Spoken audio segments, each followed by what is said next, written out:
राजनीति के शतरंज में किसके साथ खेलना आपको ज्यादा मुश्किल लगता है, शरद पवार या उद्धव ठाकरे? ये खिलाड़ी तो शरद पवार जी है, उद्धव ठाकरे तो मोरे है। तो शरद पवार जी खिलाते हैं उद्धव ठाकरे जी को, पर आप कुछ कर नहीं पाए, बस पार्टी तोड़ दिया आपने। बस जब समझ नहीं आया कि करूं क्या, दोनों की पार्टी तोड़ डाली। हमने क्या किया ये आपको ही समझ में नहीं आया अभी तक।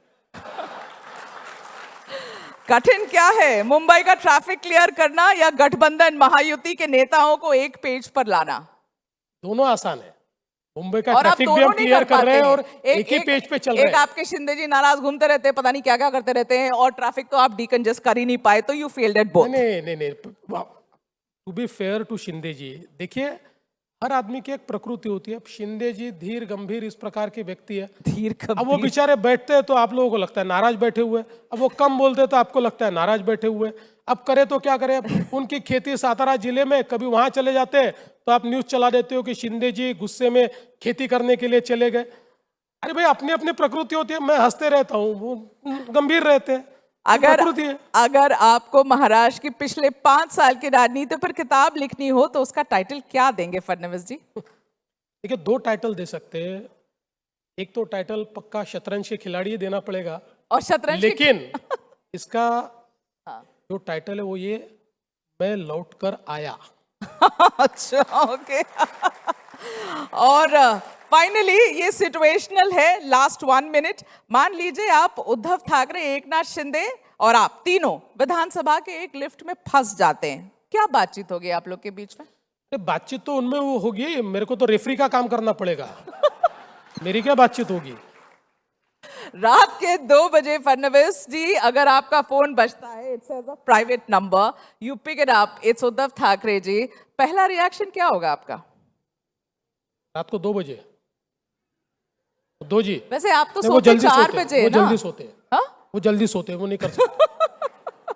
वो नहीं कर सकते। अच्छा ठीक है, चलिए। और फिर अगर उनका फोन आने वाला ये पता रहा, हाँ। तो मैं रिंगटोन लगा के रखूंगा, दोस्त दोस्त ना रहा। महाराष्ट्र की राजनीति इतनी रोमांचक है कि इस पर एक वेब सीरीज बन सकती है। अगर ऐसी सीरीज बने तो देवेंद्र फडणवीस का किरदार बॉलीवुड के कौन से एक्टर को निभाना चाहिए और विलन कौन होना चाहिए? देखिए कोई अगर बनाना चाहता है तो मैं थोड़ा समय निकाल के मेरा रोल खुद ही कर लूंगा, विलन वो किसी को भी रख ले। फाइनली अगर आपको एक दिन मिले राजनीति से हटकर, अपनी Z+ सिक्योरिटी को हटाकर, एक दिन की छुट्टी मिले और आप को कोई नहीं पहचाने, उस दिन के लिए nobody recognizes who he is, तो फडणवीस जी उस एक दिन को कैसे इस्तेमाल करेंगे? ऐसी क्या चीज करना चाहेंगे जो आप नहीं कर पाते हैं? देखिए मैं तो पहला काम ये करूंगा कि मेरे घर से निकलकर वो हमारा जो MLA हॉस्टल है उसके नीचे में बहुत अच्छा बन मस्का मिलता है, वो वहां जाकर खाऊंगा, चाय वाय बन पीऊंगा। मस्का हाँ खाने के लिए? हाँ जी जी बन बिल्कुल। मस्का खाने अरे के भाई लिए? जिंदगी में वो भी एक मजा है, आप समझ लो यार। उसके बाद फिर चौपाटी पे जाऊंगा, वहां पानी पूरी खाऊंगा। उसके बाद फिर एक पिक्चर देखने जाऊंगा, सिनेमा विनेमा देखूंगा, कुछ दोस्तों को जमा करूंगा, दोस्तों के साथ मैं बैठ के थोड़ा ये गलत गप्पे जवाब है लड़ाऊंगा। क्योंकि ये आप और वैसे भी करते रहते हैं। नहीं और उसके बाद जो मैं बहुत साल करता था वो बताता हूँ। सबसे मुझे पसंद की चीज़ थी, एक ज़माने में मैं रात को जाकर गेटवे ऑफ इंडिया पर बैठता था और 2-3 घंटे समुद्र देखता था। वो जो लहरें आती है ना, हाँ। वो लहरें देखते रहता था, मुझे उससे बहुत सुकून मिलता है। वो अब मैं कर नहीं पाता हूँ, तो कम से कम 2-3 घंटे जाकर वहाँ बैठ। वाह, ये तो रील बनेगी।